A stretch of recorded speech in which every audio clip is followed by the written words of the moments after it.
नमस्कार, कुसुम private tutorial में आपका स्वागत है। आज हम 8th स्टैंडर्ड का लेसन करेंगे। लेसन का नाम है दो लघु कथाएं। लेखक है हरि जोशी जी।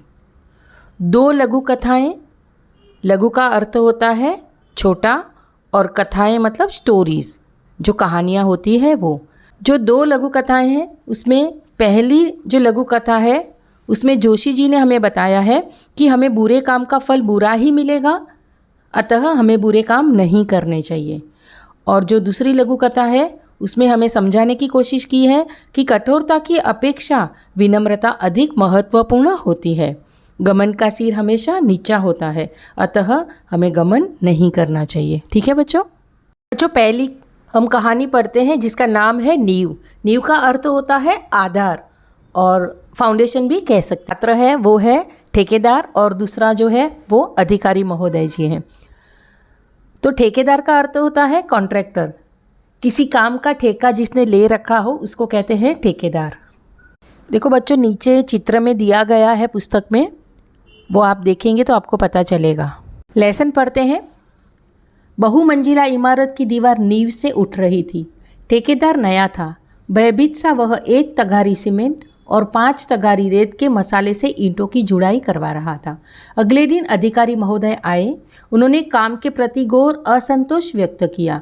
महोदय बोले, ऐसा काम करना हो तो कहीं और जाइए। मसाले का अर्थ है यहाँ पर रेत और सीमेंट को जो मिक्स किया है वो। ठीक है, तो कितना मिश्रण किया है? 1 तगारी सीमेंट और 5 तगारी रेत। इससे वो ईंटों को जुड़वाने के लिए मसाला बना रहा है। तो ये इसका अपना काम कर रहा है। वहाँ पर अधिकारी आते हैं और उनको इनका काम पसंद नहीं आता है नए ठेकेदार का, तो उसको कहते हैं कि अगर आपको सही से काम करना है तो करिए, वरना आप चले जाइए। अगले दिन सशंकित नए ठेकेदार ने 1 तगारी सीमेंट और 3 तगारी रेत के मसाले से ईंटों की जुड़ाई की।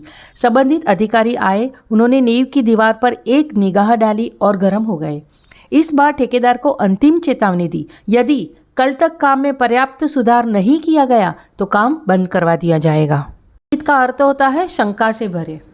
अभी उसके मन में क्वेश्चन आता है, मैं क्या करूँ? तो उसने अपने आप को चेंज किया। कैसे चेंज किया?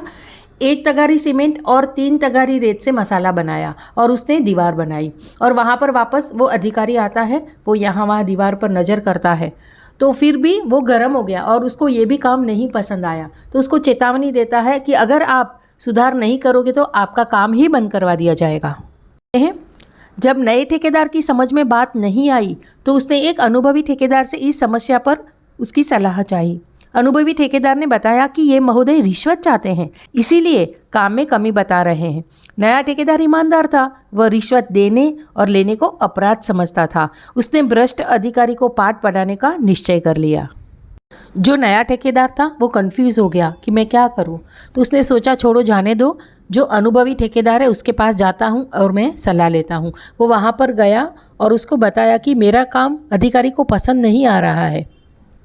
अनुभवी ठेकेदार ने कहा कि आपका काम सब कुछ सही है, लेकिन उसको रिश्वत चाहिए, इसीलिए आपका काम पसंद नहीं आ रहा है। आगे पढ़ते हैं।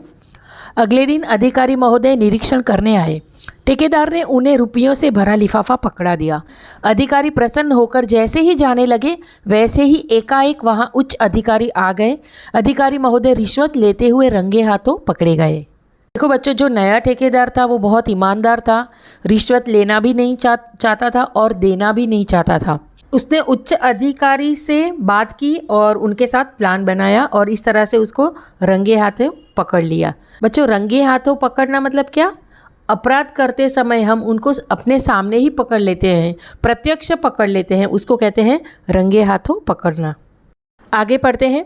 वस्तुत रात में ही ईमानदार ठेकेदार ने अधिकारी महोदय के खिलाफ उच्च अधिकारी के पास शिकायत कर दी थी। उच्च अधिकारी ईमानदार थे। उन्होंने कहा, कुछ एक भ्रष्ट अधिकारियों के कारण ही पूरा प्रशासन बदनाम होता है। उन्होंने भ्रष्ट अधिकारी को दंड दिलवाने का निर्णय ले लिया। सच ही कहा है, बुरे काम का बुरा नतीजा। ठेकेदार और उच्च अधिकारी की ईमानदारी का जो समाचार था वो समाचार चारों तरफ फैल गया। उनका सार्वजनिक समारोह में सम्मान किया गया। तो यहाँ पर आपको पता चला होगा, जो नया ठेकेदार था वो ईमानदार था और साथ साथ जो उच्च अधिकारी था वो भी ईमानदार था। इसकी वजह से जो महोदय अधिकारी था जो भ्रष्ट था उसकी चोरी पकड़ी गई और उसको दंड दिया गया। और जो इन्होंने जो अच्छा काम किया तो अच्छे काम की वजह से उनका सम्मान किया गया। तो आपको बच्चों पता चल गया होगा कि मोरल ऑफ द स्टोरी क्या थी, कि जो हम बुरा काम करते हैं तो उसका फल भी बुरा ही होता है। तो यही बात हमें इस कहानी के द्वारा समझाने की कोशिश की थी। तो अभी आगे हम दूसरी कहानी पढ़ेंगे। बच्चों दूसरी कहानी है जीभ का वर्चस्व। तो दूसरी कहानी में जीभ की नम्रता बताई गई है, जीभ कैसे विनम्र है और दांत जो है वो दांत कैसे दुस्साहसी है, कैसे घमंडी है, कैसे कठोरता से बात करते हैं, वही बात बताई गई है। ठीक है, लेसन पढ़ते हैं। पंक्तिबद्ध और एकजुट रहने के कारण दांत बहुत दुस्साहसी हो गए थे। एक दिन वे गर्व से चूर होकर जीवा से बोले, हम 32 घनिष्ठ मित्र हैं, एक से एक मजबूत, तू ठहरी अकेली, चाहे तो तुझे बाहर ही न निकलने दे। जीवा ने पहली बार ऐसा कलुषित विचार सुना था। वह हंसकर बोली, ऊपर से एकदम सफ़ेद और स्वच्छ, पर मन से बड़े कपटी हो। दांत कैसे हैं? पंक्तिबद्ध है, मतलब कतार में है, एक लाइन में है, एक साथ है, और एकजुट में रहने के कारण वो कैसे हो गए हैं? दुस्साहसी हो गए हैं, मतलब वो जीभ के साथ घमंड से बात करते हैं। जब जीवा से बात करते हैं, जीवा का अर्थ है जीभ, जब जीवा से बात करते हैं तो जीवा कहती है, ऐसे कलुषित विचार तो आज तक मैंने कभी किसी से नहीं सुने थे। कलुषित विचार मतलब गलत विचार, अपवित्र विचार होते हैं, उसको कहते हैं। जब दांत कलुषित विचार करते हैं, उससे बात करते हैं, फिर भी जो जीभ है वो कैसे हंसकर उनको जवाब देती है कि आप तो ऊपर से बहुत स्वच्छ और सफ़ेद दिखते हो, लेकिन अंदर से कैसे हो आप? छल करने वाले कपटी हो आप। कहते हैं ऊपर से स्वच्छ और अंदर से काले घोषित करने वाली जीभ, वाचालता छोड़, अपनी औकात में रह, हम तुझे चबा सकते हैं। यह मत भूल कि तू हमारी कृपा पर ही राज कर रही है। दांतों ने किटकिटाकर कहा। जीभ ने नम्रता बनाए रखी किंतु उत्तर दिया, दूसरों को चबा जाने की ललक रखने वाले बहुत जल्दी ही टूट जाते हैं, सामने वाले तो और जल्दी गिर जाते हैं। तुम लोग अवसरवादी हो, मनुष्य का साथ तभी तक देते हो जब तक वह जवान रहते हैं, वृद्धावस्था में उसे असहाय छोड़कर चल देते हो। जीभ उनको कहती है कि तुम कपटी हो, तो तुरंत उनको गुस्सा आ जाता है। किटकिटाकर कहा मतलब क्रोध से वो कहते हैं कि तू अपनी औकात में रह, हम तुझे ऐसे ही चबा जाएंगे। तभी भी जो जीभ है वो नम्रता से बात करती है, उनको जवाब देती है कि तुम तो अवसरवादी हो। अवसरवादी मतलब स्वार्थी हो, तुम मनुष्य का साथ तब तक देते हो जब तक वो जवान होते हैं, जैसे ही बूढ़े हो जाते हैं, जैसे ही ओल्ड हो जाते हैं, तुम उनको असहाय लाचार छोड़कर चले जाते हो। तो यहाँ पर आपको पता चला ना कि जब हम बूढ़े हो जाते हैं तो हमारे दांत एक एक कर कर निकल जाते हैं। तो यही बात जीवा ने बताई है। ठीक है, आगे पढ़ते हैं। शक्तिशाली दांत भी आखिर अपनी हार क्यों मानने लगे? बोले, हमारी जड़ें बहुत गहरी हैं, हमारे कड़े और नुकीलेपन के कारण बड़े बड़े हमसे थर्राते हैं। देखो बच्चों, दांत अभी भी घमंड से बात करते हैं। तो देखो, दांत अपने आप को बहुत शक्तिशाली कहते हैं और कहते हैं कि हमसे बड़े बड़े थर्राते हैं। थर्राना मतलब भय से कांपना। तो अपनी बड़ाई करते हुए वापस जीवा से बात करते हैं। आगे पढ़ते हैं।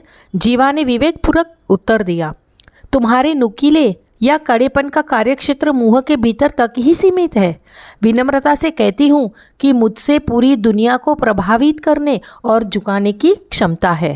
तो देखो, दांत अपने आप को बहुत शक्तिशाली कहते हैं और कहते हैं कि हमसे बड़े बड़े थर्राते हैं। थर्राना मतलब भय से कांपना। तो अपनी बड़ाई करते हुए वापस जीवा से बात करते हैं। आगे पढ़ते हैं। जीवा ने विवेकपूर्वक उत्तर दिया, तुम्हारे नुकीले या कड़ेपन का कार्यक्षेत्र मुंह के भीतर तक ही सीमित है। विनम्रता से कहती हूँ कि मुझसे पूरी दुनिया को प्रभावित करने और झुकाने की क्षमता है। तो जीवा ने कैसे विवेक से वापस उत्तर दिया, तो ये थोड़ा सा हम डिटेल में समझते हैं। वो कहती है ना कि मुझ में पूरी दुनिया को प्रभावित करने की क्षमता है। तो वो कैसे? जो विनम्रता की क्वालिटी है उसकी वजह से हम सभी के आदर सम्मान प्राप्त कर सकते हैं। अगर किसी के साथ हमारा झगड़ा हो गया है, वाद विवाद हो गया है, तो हम विनम्रता से हमारी भूल की माफ़ी मांग सकते हैं और क्षमा भी हम मांगते हैं।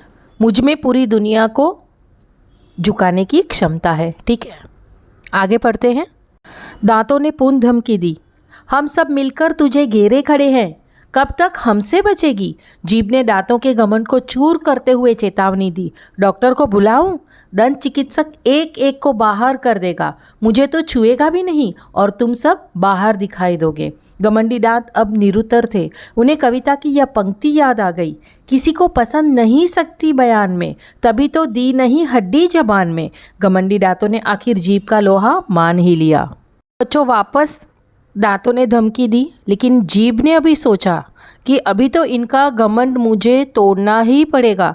इसके लिए वो उनको चेतावनी देती है और कहती है कि डॉक्टर को बुलाऊंगी, दंत चिकित्सक को मैं बुलाऊंगी। दंत चिकित्सक मतलब दंत मतलब दांत और चिकित्सक मतलब डॉक्टर, जो डेंटिस्ट होते हैं वो, तो उनको मैं बुलाऊंगी और मुझे तो छुएगा भी नहीं और तुम सबको एक एक करके सबको बाहर निकाल देगा। अब घमंडी जो दांत थे उनके पास कोई उत्तर नहीं था, वो निरुत्तर थे। उन्हें एक कविता की पंक्ति याद आ जाती है कि किसी को पसंद नहीं सकती बयान में, तभी तो दी नहीं हड्डी जबान में। तो हमारी जीभ के जबान में हड्डी नहीं होती है। क्यों ऐसा कहा है? क्योंकि उसकी जबान में शक्ति नहीं होती है, मतलब उसकी वो कड़क से नहीं बोलती, कठोरता से बात नहीं करती है, वो विनम्रता से बात करती है। इसके लिए कहा है कि हड्डी नहीं होती जबान में। ठीक है, इस तरह से जीवा ने दांतों का घमंड तोड़ दिया और दांतों ने भी जीभ का लोहा मान लिया, मतलब उन्होंने कह दिया कि हाँ भाई, आप ही श्रेष्ठ हो। जो हमारी पहली जो कहानी थी उससे हमें क्या सीख मिली कि रिश्वत लेना और रिश्वत देना दोनों ही कानूनन अपराध है, तो हमें बुरा काम नहीं करना चाहिए, बुरे काम का नतीजा बुरा ही होता है।